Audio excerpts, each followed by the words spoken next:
والصلاة والسلام على من لا نبي بعد أما بعد فأعوذ بالله من الشيطان الرجيم بسم الله الرحمن الرحيم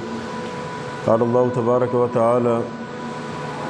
إنا أنزلناه في ليلة القدر وما أدراك ما ليلة القدر ليلة القدر خير من ألف شهر تنزل الملائكة والروح فيها بإذن ربهم من كل أمر سلام هي حتى مطلع الفجر وعن علي رضي الله عنه قال قال رسول الله صلى الله عليه وسلم من قرأ القرآن فاستظهره فأحل حلاله وحرم حراما أدخله الله الجنة وشفعه في 10 من أهل بيته كلهم قد وجبت له النار رواه الترمذي وعن معاذ الجهني رضي الله عنه قال قال رسول الله صلى الله عليه وسلم من قرأ القرآن وعمل بما فيه البس والداه تاج یوم القیامت ضوءه احسن من ضوء الشمس او کما قال علیہ السلام۔ میرے انتہائی قابل صد احترام بھائیوں، بزرگوں، اس طرح کی محفل میں بیٹھنا، میرا اللہ رسول کی بات کرنا، آپ کا بیٹھ کر سننا، یہ بہت بڑی نعمت ہے اور یہ اللہ تعالیٰ کی توفیق سے ہوتا ہے۔ لا حول ولا قوت الا باللہ۔ کوئی بھی نیکی کرنا اس کی قوت اور طاقت اللہ کی طرف سے ہوتی ہے، کسی بھی گناہ سے بچنا اس کی قوت اور طاقت وہ اللہ کی طرف سے ہوتی ہے۔ اللہ کی توفیق سے انسان نیکی کرتا ہے اور اللہ ہی کی توفیق سے انسان گناہوں سے بچتا ہے۔ ختم قرآن کی محفل ہے، انتہائی بابرکت محفل ہے۔ اللہ تعالیٰ جنہوں نے قرآن قاری صاحب نے پڑھا، اللہ ان کا قرآن پڑھنا قبول فرمائے، اور ہمارے دوست محترم جناب خرم شہزاد صاحب باقی جو ان کے ساتھ ہیں جن نے سنا، اللہ ان کا سننا قبول فرمائے۔ مختصراً میں کچھ قرآن کے بارے میں عرض کروں گا، کچھ فضائل کے بارے میں، کہ دیکھیں قرآن ایک بہت بڑا معجزہ تھا، معجزہ ہے، معجزہ رہے گا۔ قرآن ایک ایسی چیز ہے، ایک ایسی اللہ کی کتاب ہے آسمانی، اسی کی وجہ سے، اسی قرآن کی وجہ سے اللہ رب العزت نے صحابہ کو ایک انتہائی عجیب معاشرہ تھا، انتہائی عجیب رہن سہن تھا، کوئی اصول، کوئی ضوابط، کوئی قانون، کچھ بھی نہیں تھا وہاں۔ جب اللہ نے رحم کیا، نظر کرم کی ان مشرکین مکہ پر، تو آپ صلی اللہ علیہ وسلم کو مبعوث فرمایا، اور آپ نے اسی قرآن کے ذریعے سے قرآن سنا کے، پھر اللہ نے جن کے مقدر میں ہدایت لکھی تھی ان کو ہدایت ملی، اور جن کے مقدر میں ہدایت نہیں تھی ان کو ہدایت نہیں ملی۔ ہدایت تو اللہ دیتا ہے، کیونکہ آپ صلی اللہ علیہ وسلم اپنے چچا کے بارے میں بڑے حساس تھے، ابو طالب کے، تو اللہ تعالیٰ کی طرف سے آیت آئی انک لا تہدی من احببت ولکن اللہ یہدی من یشاء۔ اے نبی، جسے آپ چاہیں ہدایت نہیں دے سکتے، اللہ جسے چاہے اللہ ہدایت دیتا ہے۔ بہرحال قرآن جو اترا سب سے پہلے آسمان دنیا پر لیلۃ القدر کی رات میں، جس آسمان دنیا پہ اس جگہ کا نام بیت العزت، بیت العظمت تھا۔ پھر 23 سال کے عرصہ میں ضرورتاً جتنا ضرورت پڑتا رہا، جہاں جہاں آیات آتی رہیں، مکہ میں، مدینہ میں، سفر میں، حضر میں، اور آپ صلی اللہ علیہ وسلم کبھی اونٹنی پر ہیں، کبھی سواری میں ہیں، کبھی بیٹھے ہوئے ہیں، کبھی مسجد میں ہیں، کبھی باہر ہیں، کبھی سفر میں ہیں، کبھی صحرا میں ہیں، تو قرآن اترتا رہا۔ قرآن کے بارے میں علی رضی اللہ عنہ کی جو روایت ہے، جو سب سے بہترین تسلی ہے اور بہت بڑی چیز ہے حفاظ کرام کے لیے، وہ یہ ہے من قرأ القرآن، جس نے قرآن کو پڑھا، فاستظہر، اور پھر اس کو حفظ یاد کیا، فأحل حلالا وحرم حراما، یعنی اس میں جو حلال کی تعلیمات ہیں ان کو حلال سمجھ کر اس پہ عمل پیرا ہوا، اور جو اس میں منہیات ہیں جس میں منع کیا گیا جن کاموں سے، ان کو منع کا سمجھ کر، یعنی یہ منع ہے، اور اس پر عمل پیرا ہوا، تو حضرت علی فرماتے ہیں آپ صلی اللہ علیہ وسلم فرماتے ادخلہ اللہ الجنہ، اللہ تعالیٰ ان کو جنت میں داخل کرے گا، اس صاحب قرآن کو، حافظ قرآن کو۔ اور 10 ایسے آدمی جن پر جہنم واجب ہو چکی ہوگی بوجہ ان کے فسق و فجور کے، گناہ کبیرہ کے، کبائر کے مرتکب ہوں گے، تو اللہ اس کو یہ ایک، جیسے کہتے ہیں نا، ایک مقام دے گا، ایک امتیاز دے گا۔ جیسے ہمارے دنیا میں دیکھ لیں کہ اگر کسی کو وزیر اعظم صاحب نے کوئی ایک چیز دے دی کہ بھائی اتنے لوگ ہیں، ان پہ آپ جیسا کریں خرچ کریں، یا جو ہے کوٹا مل جاتا ہے ان کو نوکری کا، تو وہاں جو حافظ قرآن ہوں گے وَشَفَّعَهُ فِي عَشْرَةٍ مِّنْ أَهْلِ بَيْتِهِ، اپنے گھرانے میں سے 10 ایسے لوگ جن پر جہنم کا فیصلہ ہو چکا ہوگا بوجہ ان کے گناہوں کے،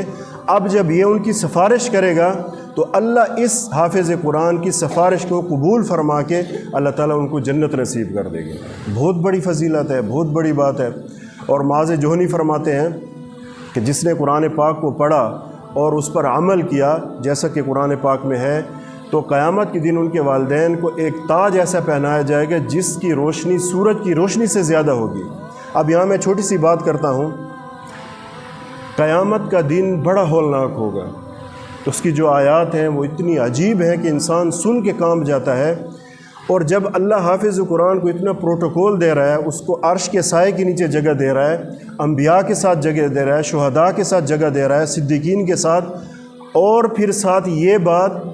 اب بھائی ماں باپ نے ان پہ محنت کی، اب ماں باپ کو کیا دیا جائے؟ تو ماں باپ کو اللہ تعالیٰ نمایاں کرنے کے لیے، سب کے سامنے اس کو عزت دینے کے لیے اللہ تعالیٰ ان کو ایک تو جوڑے پہنائے گا جنت کے، جس کی نظیر کہیں نہیں ملے گی، نہ ہماری عقل سوچ سکتی ہے اور نہ ہمارا دماغ وہاں تک پہنچ سکتا ہے، جو اس کی خوبصورتی ہوگی، جو اس کی چمک ہوگی۔ پھر ان کو تاج ایسا پہنایا جائے گا جس کی روشنی آفتاب سورج کی روشنی سے زیادہ ہوگی۔ اب یہ اس لیے ان کو یہ عزت دی گئی کہ آپ نے اپنے بچوں پہ محنت کر کے دنیا میں جو دارالامتحان تھا وہاں آپ نے یہ قرآن ان پہ حفظ کروایا، محنت کروائی، تو اب آج کو آپ کو جو مقام ملنے والا وہ یہ ہے کہ آپ سب سے نمایاں ہو۔ تو لوگ نظریں اٹھا کے دیکھیں گے کہ کون لوگ ہیں، جواب دیا جائے گا یہ وہ لوگ ہیں جنہوں نے اپنے بچوں کو قرآن حفظ کرایا، یہ ان کی شان ہے۔ آج ہمیں دنیاوی اعتبار سے ہونا چاہیے، اللہ سے انسان عزت مانگے، ہونی چاہیے۔ اگر کوئی ترقی ملتی ہے، کوئی عزت ملتی ہے، کوئی شہرت، تو انسان پھولے نہیں سماتا، خوش ہوتا ہے۔ یہ قیامت کا وہ دن ہے جہاں میزبان اللہ ہے، جہاں دینے والے اللہ کی ذات ہے، اور اس حافظ قرآن کے والدین کو جو یہ مقام دیا جا رہا ہے اسی قرآن کی وجہ سے ہے۔ قرآن شروع میں جو اترا تو سب سے پہلے کہیں ہڈی پہ لکھا گیا، کہیں چمڑے پہ، کہیں کھجور کی کھال، اس پہ کھال پہ کہیں لکھا گیا، کہیں اس پہ، ان چیزوں پہ۔ تو اس کو جمع کیسے کیا یہ تھوڑا سا بتاتا ہوں کہ جب مسیلمہ کذاب کی جنگ ہوئی تو اس میں بہت سے حفاظ کرام، تقریباً بعض اوقات 700 آتا ہے، بعض اوقات اس سے زیادہ اس کی تعداد آتی ہے، یہ اس میں شہید ہو گئے۔ اب جب مشورہ بیٹھا، سارا مشورہ بیٹھا، شورا بیٹھی، تو عمر رضی اللہ عنہ نے یہ سوال اٹھایا کہ اے امیر المومنین، بکر صدیق تھے، کہ اگر یہ حال چلتا رہا، کیونکہ ارتداد کی لہریں ہیں، ہر طرف ارتداد ہے، اگر اس طرح ان کی تعداد جاتی رہی تو قرآن کا کیا ہوگا؟ قرآن کا خطرہ پیدا نہ ہو جائے، کیونکہ ان کے سینوں میں ہے، لکھا ہوا تو ہے نہیں کسی پر، متفرق لکھا ہوا ہے۔ تو پھر یہ مشورہ ہوا زید بن ثابت، پھر ان کے ذریعے سے اس کو مدون کیا گیا، آگے یہیں سے ابتدا ہوئی، پھر حضرت عثمان کے دور میں اس کو مکمل کیا گیا۔ تو اس دور میں یہ ہڈیوں پر، مختلف چیز پر اس کو پھر جمع کر کے ان پاروں کی صورتوں میں اور ان تقسیم کیا گیا۔ تو میرے بھائیو، گزارش، میری عرض یہ ہے آپ سے کہ دیکھیں قرآن ایک بہت بڑی نعمت ہے، ہمیں قدر نہیں ہے اس کی۔ قدر اس لیے نہیں ہے کہ مفت یہ نعمت ملی ہے ہمیں، قدر صحابہ کرام کو تھی جنہوں نے خون اپنا دیا اور بیوی بچے ان کے رہ گئے، جوانیوں میں جو ہے نا ان کی بیوہ بن گئی، ان کی بیویاں، بچے یتیم ہو گئے۔ بات یہ ہے کہ ویسے میں یہ نہیں کہ طنزاً بات کر رہا ہوں، میں یہ عرض کر رہا ہوں کہ کیا ایسا کبھی ہوا ہے کہ جب ہم قرآن سنتے ہیں اور ہمیں رونا آ گیا ہو قرآن کے دوران کہ اللہ کیا کہہ رہا ہے، دل پسیج گیا ہو، نرم ہو گیا ہو کسی آیت پہ؟ اس لیے بھی نہیں ہوتا کہ یہ میری سستی ہے، ہماری اپنی سستی ہے، باقی چیزوں کے لیے ہم وقت نکال لیتے ہیں، لیکن میں ایک درد سے، افسوس سے کہہ رہا ہوں، طنزاً نہیں کہہ رہا، ایک گزارش کر رہا ہوں کہ ہر چیز کے لیے ہمارے لیے وقت ہے، لیکن قرآن کو پڑھنے کے لیے کہ اس کا متن صحیح کیا جائے، اس کے الفاظ کو صحیح پڑھا جائے کہ وہ دل پہ اثر کرے۔ دوسرا ہے کہ اس کا ترجمہ ہمیں آئے، کم از کم اتنا ترجمہ تو آئے نا ہمیں کہ سورۃ فاتحہ ہم پڑھیں تو ہمیں پتہ چلے کہ یار اللہ کیا کہہ رہا ہے، اس کا کیا مطلب ہے۔ کوئی آخری صورتیں ہمیں پتہ ہوں، کوئی کم از کم اور نہیں تو آخری پارے کی جو صورتیں ہیں، کوئی 10 20 30 صورتیں، ان کا ہمیں ترجمہ کا پتہ ہو کہ اکثر جو ائمہ کرام ہے جو مساجد کو وہ انہی میں سے پڑھتے ہیں، تو کم از کم ہمیں پتہ ہو کہ اللہ کیا کہہ رہا ہے یہاں پہ، کس سے مخاطب ہے، اللہ کیا کہہ رہا ہے یہاں پہ، ہم مخاطب ہیں اللہ کے، ہم مسلمان ہیں۔ تو اس لیے اب میں چند تھوڑے سے قرآن کے بارے میں واقعات بتاتا ہوں فضائل کے بارے میں کہ اس کی باقی بھی جو فضیلت ہے وہ یہ ہے کہ قرآن کے بارے میں یہ کہا گیا کہ جو ایک حرف پڑھے گا اسے ایک نہیں بلکہ 10 نیکیاں، من جاء بالحسنہ فلہ عشر امثالہا، جو ایک نیکی لے کر آئے گا اللہ اس کے بدلہ 10 دے گا اس کو۔ اب جب ایک ایک الف لام میم ایک ایک حرف پہ 10 نیکیاں ملیں، رمضان میں ایک کا 70 ہو جاتا ہے۔ جس نے سارا قرآن پڑھا، سارا قرآن سنا تو اس کو کیا ملے گا؟ یہ تو حساب سے باہر چیزیں ہیں نا۔ اور اللہ ایسی ذات ہے، اللہ ایسی کریم اور رحیم ذات ہے اور اتنی سخی ذات ہے کہ وہ ہماری غلطیوں کو، ہماری کوتاہیوں کو، ان کو معاف کر کے اللہ ہمیں اس کا بدلہ اور اجر دے دیتا ہے۔ کیونکہ ہم اس دور میں ہیں، ایک پرفتن دور میں ہیں، تو اللہ ہمارے ساتھ ویسے ہی رعایت کرتا ہے جیسے دور کے حساب سے۔ تو اس لیے جو قرآن پاک پڑھا گیا اللہ اس کو قبول کرے، اور جنہوں نے سنا اللہ ان کا بھی قبول کرے۔ کچھ واقعات بتاتا ہوں۔ حضرت ابی بن کعب رضی اللہ تعالیٰ عنہ، ان کو آپ صلی اللہ علیہ وسلم نگران بنایا تھا بیت المال کا، اس میں جو غلہ وغیرہ پڑا ہوتا تھا سامان۔ اب انہوں نے دیکھا کہ جب روزانہ دروازہ کھولتے ہیں تو کچھ مال اس میں سے کم ہوتا ہے، حالانکہ انہوں نے کسی کو دیا نہیں ہوتا۔ تو یہ بڑے حیران ہوئے، 1-2 دن پہرا دیا۔ جب پہرا دیا تو ایک نوجوان آیا، جب پتہ چلا تو وہ جن تھا۔ اچھا بھائی تو روزانہ یہاں سے سامان لے جاتا؟ اس نے کہا میں لے جاتا ہوں۔ تو بات ہوئی، کیونکہ انہوں نے نبی کریم صلی اللہ علیہ وسلم سے اس بات کی یہ گزارش کرائی، ان سے عرض کی بات، تو اس نے کہا ہاں میں جن ہوں اور میں یہاں سے یہ سامان لے جاتا ہوں۔ انہوں نے کہا اس سے خلاصی کا کیا سبب ہے؟ یعنی آپ سے، آپ جو مخلوق و جنات، ان سے حفاظت کا کیا سبب ہے؟ کون سی چیز ہے کہ اس سے حفاظت ہو؟ اس نے بات ہے آیت الکرسی، جہاں آیت الکرسی پڑھی جائے گی وہاں ہماری دسترس نہیں ہوتی، ہم کچھ بھی نہیں کر سکتے، تو وہاں سے لیا۔ دوسری ایک حدیث ہے کہ آپ صلی اللہ علیہ وسلم فرمایا اگر اس قرآن پاک کو چمڑے میں بند کیا جائے تو اگر اس کو پھینکا جائے آگ میں تو اس کو نہیں جلائے گا۔ تو اس میں محدثین مفسرین نے، بڑے خوبصورت محدثین نے بات لکھی ہے کہ اگر حافظ قرآن کے سینے میں قرآن محفوظ ہے، خدا نہ خواستہ اللہ نہ کرے، ویسے ایک مثال دیا ہے کہ اگر وہ گناہوں کی وجہ سے اگر اسے ڈالا بھی جائے آگ میں تو اس پر آگ اثر نہیں کرے گی۔ یہ اس کی جو ہے نا، یہ اس کے فضائل۔ اس کی ایک واقعہ ہے کہ جس میں ایک مسلمان تھا تو اس نے قتل کیا، قتل کر کے مجنہ، ایک وہاں پہ ایک وادی ہے عرب کی، وہاں سانپ بہت زیادہ ہوتے تھے، تو وہاں اس کے کنارے پہ 2 راہب رہتے تھے، اپنے گرجے میں رہتے تھے، عبادت کرتے تھے۔ اب یہ وہاں سے جب دشمنوں سے بھاگا تو اسی وادی میں داخل ہوا۔ اب وہ لوگ دور سے دیکھ رہے تھے، وہ کہہ رہے تھے یہ وہ بدنصیب انسان ہے کہ اس وادی میں تو داخل ہوا ہے لیکن بچے گا نہیں، کیونکہ سانپوں کی بھرمار ہے۔ تو جب وہ داخل ہوا اس نے حالت دیکھی، اس نے سورۃ آل عمران کی کچھ آیات تلاوت کی۔ جب اس نے آیات تلاوت کی، اب ان کے کانوں میں بھی، وہ بھی اتنا یقین تو رکھتے تھے، جب اس نے آیات پڑھی تو پوری کی پوری وادی بغیر کسی نقصان کے اس نے وہ طے کر لیا مقام اور دوسری طرف پہنچ گیا۔ سب سے پہلے جو چوٹ تو پڑتی رہی نا کفار مشرکین پر، ایک دن مشورہ ہوا، ویسے تو کئی مشورے ہوئے۔ ایک دن کفار نے جب مشرق کمیٹی، انہوں نے کہا عتبہ بن ربیعہ یہ سردار تھے، شیبہ بن ربیعہ اور عمر بن ہشام، ابو جہل اور ولید بن مغیرہ، خالد بن ولید کا باپ، یہ بڑے بڑے سرکردہ لوگ تھے۔ انہوں نے مشورہ کیا کہ کیا جائے، محمد کی جو دعوت ہے روز بروز بڑھتی جا رہی ہے، اس کو کیسے روکا جائے۔ انہوں نے عتبہ کو تیار کیا، عتبہ بن ربیعہ، یہ بڑا سردار تھا، مالدار بھی تھا، بڑی اس کی بات سنی جاتی تھی، سمجھدار بہت تھا۔ اس کو بھیجا کہ تم جا کے اس بندے کو سمجھاؤ، اس نے تو ہمیں آپس میں لڑا دیا ان کے ذہن کے حساب سے۔ یہ جب گیا تو انہوں نے کچھ چیزیں سامنے پیش کی۔ اے محمد صلی اللہ علیہ وسلم، اگر آپ کو مال کی ضرورت ہے تو ہم آپ کو اتنا مال دے دیتے کہ اس مکہ میں بلکہ عرب میں کوئی اتنا مالدار نہیں ہوگا۔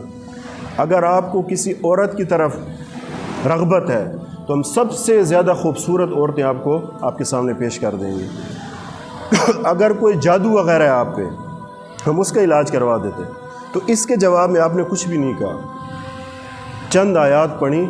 جب آیتیں پڑھی تو وہ تو سمجھتے تھے، شاعر مزاج کے لوگ تھے، ان کا چھوٹا بچہ، اتنا چھوٹا بچہ بھی تھا، وہ بھی فی البدیع اشعار کہتا تھا، اللہ نے فصاحت بلاغت دی تھی۔ جب آپ نے قرآن کی آیات پڑھی تو عتبہ کا چہرہ تبدیل ہو گیا، متغیر ہو گیا، اثر پڑ گیا۔ اب یہ وہاں جب مجلس سے اٹھا، جب دار الندوہ پہنچا تو وہ منتظر تھے ہاں بھائی ہمیں سناؤ کیا ہوا جب آپ کو ہم نے بھیجا؟ تو اس کا جب چہرہ بدلا ہوا دیکھا نا، ابو جہل نے کہا کہ یہ دیکھو اس پہ بھی اثر ہو گیا۔ تو اس نے کہا واللہ میں آپ کو ایک بات کہتا ہوں، ایک مشورہ دیتا ہوں کہ یہ جو کلام ہے نا، یہ نہ تو اس کا شاعرانہ کلام ہے اور نہ کوئی اور کلام ہے، یہ واللہ یہ ایک ایسا کلام ہے جو دلوں میں اثر کر جاتا ہے۔ میری رائے یہ ہے کہ محمد اور عرب کو ان کے حال پہ چھوڑ دو۔ اگر عرب غالب آ گئے، اس کو مار دیا تو آپ کا کام آسان ہو گیا، لیکن اگر محمد غالب آ گیا تو پھر یہ تو ہمارا شرف ہے نا، ہم بھی اسی کے قریش ہیں، تو ہمارا شرف، ہماری عزت ہوگی، محمد کو جو کامیابی ملیں گی وہ ہماری عزت ہوگی۔ لیکن میں یہ عرض کر رہا ہوں جن پہ بدبختی غالب آ گئی تو ان کے قرآن سمجھتے تھے۔ ابو جہل کے بارے میں کئی دفعہ چھپ چھپا کے آ کے قرآن سنتا تھا، دل پہ اثر ہوتا تھا، لیکن وہ ایک سرداری کا نشہ، پیسے کا نشہ، اور اپنی سرداری جاتی ہوئی نظر آ رہی تھی، اس کی وجہ سے وہ اڑ گیا بدبخت۔ عمر رضی اللہ عنہ تلوار لے کے جا رہے ہیں، سنتی ہوئی ہے کہ اس قصے کو میں ختم کرتا ہوں۔ ابو جہل بڑا خوش ہوا کہ ہاں تو ایک ایسا بندہ ہے، ایسا دلیر پہلوان ہے، تو یہ کام کر سکتا ہے۔ اب یہ سنتے ہوئی ننگی تلوار لے کے جا رہے ہیں، راستے میں ایک صحابی ان کو حضرت سعید ملتے ہیں۔ ہاں بھائی کہاں جا رہے ہو؟ جی میں ایسے ایسے کرنے جا رہا ہوں۔ اچھا پہلے اپنے گھر کی خبر لو، اپنے بہنوئی کی خبر لو۔ وہاں گئے تو دیکھا ان کو دونوں کو پیٹا، اپنی بہن کو بھی مارا اور اس کو بھی مارا۔ لیکن وہ جو آیات تھی نا اس کے کان میں کچھ پڑ چکی تھی، تو پھر حضور کی دعا بھی تھی۔ پھر جب اس نے طٰہٰ پڑھی اور اس کے سامنے وہ صحیفہ لایا گیا تو اس کے دل پہ اثر کرتا گیا۔ پھر اچھا ایسا کرو کہ مجھے وہاں لے چلو۔ تو جب یہ سنا تو وہ جو مصعب بن عمیر تھے وہ باہر نکل آئے کہ آپ صلی اللہ علیہ وسلم کی دعا بھی تھی اور قرآن کا اثر بھی تھا، کیونکہ یہ سنتے تو رہتے تھے چھپ چھپا کے، اظہار نہیں کرتے تھے کہ کہیں۔ اور طفیل بن عمر دوسی، یہ دوست قبیلے کا بڑا شاعر تھا، بہت فصیح بلیغ تھا۔ جب یہ آیا تو کفار سب سے پہلے اس کے پاس پہنچ گئے کہ یاد رکھنا محمد کا کلام نہ سننا، اس کی کوئی بات نہ سننا۔ اس نے کہا ٹھیک ہے۔ جب یہ گیا اور اس نے وہ کلام سنا، چونکہ خود بہت بڑا شاعر تھا اور اس کو یہ سمجھ آ گئی کہ یہ کاہن کا کلام نہیں ہے، یہ شعر نہیں ہے، یہ کوئی اس قسم کا کلام نہیں ہے۔ اور جتنا وہ روک رہے تھے بلکہ وہ اس کے دل پہ ایسا اثر ہوا کہ وہ بھی مسلمان ہو گئے اور جا کے سارے قبیلے کا اسلام کا سبب بنا۔ تو میں یہ گزارش کرنا چاہتا ہوں آپ جتنے حضرات بیٹھے ہیں، دیکھیں قرآن ایک بہت بڑی چیز ہے، بہت بڑی نعمت ہے، بہت بڑی نعمت ہے۔ جو اس کو آگے رکھتا ہے، اس پہ عمل کرتا ہے، اللہ تعالیٰ اس کو دنیا آخرت میں عزتیں دے گا، دنیا میں بھی عزت دے گا، آخرت میں عزت دے گا۔ اور جو اس کو پیٹھ پیچھے پھینک دیتا ہے نا، نہ اس کو پڑھتا ہے نہ سمجھنے کی کوشش کرتا ہے، جو آج کل ہمارے حالات ہیں، میں یہی پھر آپ سے گزارش کروں گا جتنے مسلمان بھائی ہیں کہ خدا را کچھ وقت نکالیں اس کو سمجھنے کے لیے، موٹا موٹا ترجمہ اس کا سمجھیں کہ یہ قرآن ہے کیا چیز، پھر آپ کو پتہ چلے گا۔ باقی جو اس کے باقی اثرات ہیں نا، باقی جو اس کی چیزیں، آیت الکرسی کا میں نے بتایا، باقی صورتیں ہیں، یہ قبر میں بھی ساتھی ہوگا۔ میں قرآن ایسا ہے کہ یہ اللہ سے جھگڑا کرے گا سفارش کے بارے میں کہ یا اللہ یہ بندہ مجھے پڑھتا بھی تھا، مجھے عمل بھی کرتا تھا، اس کو جنت میں داخل کر کے میں چھوڑوں گا، قبر میں بھی ساتھ ہوگا۔ یہ ایک ایسا ساتھی ہے۔ تو اللہ تعالیٰ ہم سب کو عمل کرنے کی توفیق عطا فرمائے۔ جو کچھ میں نے کہا ہے، جو کچھ آپ نے سنا ہے، یہ جو ختم ہوا ہے اللہ اس کو بھی قبول فرمائے، بلکہ جہاں جہاں بھی ختم ہو رہے ہیں، ہو چکے ہیں یا آگے ہوں گے، دنیا میں جہاں بھی ہو رہے ہیں، اللہ تعالیٰ تمام کے ختموں کو قبول فرمائے۔ سننے والوں کا اللہ سننا قبول فرمائے، پڑھنے والوں کا پڑھنا قبول فرمائے، اور آپ حضرات کا آنا بھی قبول فرمائے، اور جو کچھ باتیں ہوئیں اس کو بھی اللہ تعالیٰ قبول بھی فرمائے اور پوری دنیا کی ہدایت کا ذریعہ بھی بنائے۔ دعا کر لیتے ہیں۔ اللہم صلی علی سیدنا مولانا محمد جزا اللہ عنا محمد ما هو اہلہ صلی اللہ علیہ وسلم۔ اللہم صلی علی سیدنا مولانا محمد یا اول الاولین و یا آخر الاخرین و یا ذا القوة المتین و یا راحم الساکین و یا ارحم الراحمین یا ارحم الراحمین یا ارحم الراحمین یا ارحم الراحمین۔ بسم اللہ الرحمن الرحیم۔ الف لام میم اللہ لا الہ الا هو الحی القیوم یا واحد یا احد یا ذا الجلال والاکرام۔ اے اللہ جو کچھ کہا ہے اللہ اس کو قبول فرما، اس پر عمل کرنے کی توفیق عطا فرما۔ جن بھائیوں نے قرآن سنا ہے، یہ بیان سنا ہے، دین کی باتیں سنی ہیں، اللہ ان کو اس کا اجر عطا فرما۔ اے اللہ ہماری جو کمی کوتاہیاں ہیں یا اللہ رمضان میں ہوئی ہیں ہم سے، چاہے وہ روزے کے حساب سے ہوئی ہیں یا قرآن کے حساب سے ہوئی ہیں، آپ کے حقوق کے بارے میں ہمیں معاف فرما۔ اے اللہ ہمارے اعمال کو محض اپنے فضل و کرم سے قبول فرما۔ اللہ جتنے حاضرین یہاں تشریف فرما ہیں ان کی دلی مرادیں پورے فرما، جائز حاجات کو پورا فرما، اے اللہ جائز تمناؤں کو پورا فرما، اے اللہ ہمیں اپنا خاص قرب اپنا تعلق نصیب فرما، اے اللہ جتنے مریض ہیں اللہ خصوصی اللہ بھائی خرم شہزاد صاحب کی والدہ ہیں ان کو شفا عطا فرما، اے اللہ شفا عطا فرما، اور اے اللہ میرے والد صاحب دنیا سے تشریف لگے ان کی قبر کو نور سے بھر دے، میری والدہ کو بھی شفا کاملہ صحت عاجلہ عطا فرما، اللہ جتنے بھی گھر میں مریض ہیں جو بھی ہیں چاہے والدہ ہے بھائی ہے بہنیں ہیں ان کو مکمل شفا عطا فرما، اللہ جو پریشانیاں ہیں جو مصیبتیں ہیں ان کو دور فرما، ملکی حالات ہیں ان کو صحیح فرما، اللہ جن بھی جو آزمائشیں اور پریشانیاں اور دکھ اور تکلیفیں ان کو دور فرما، اے اللہ جو ہمارے ملک کے حالات ہیں اس کو بہتر فرما، اے اللہ اچھے اور نیک حکمران نصیب فرما، اس کو بہتر فرما، اے اللہ جو اس کے بارے میں اچھے ہم نہیں جانتے کون مخلص ہے کون اچھا ہے، اے اللہ ان کو اے اللہ توفیق عطا فرما اور ان کی مدد فرما،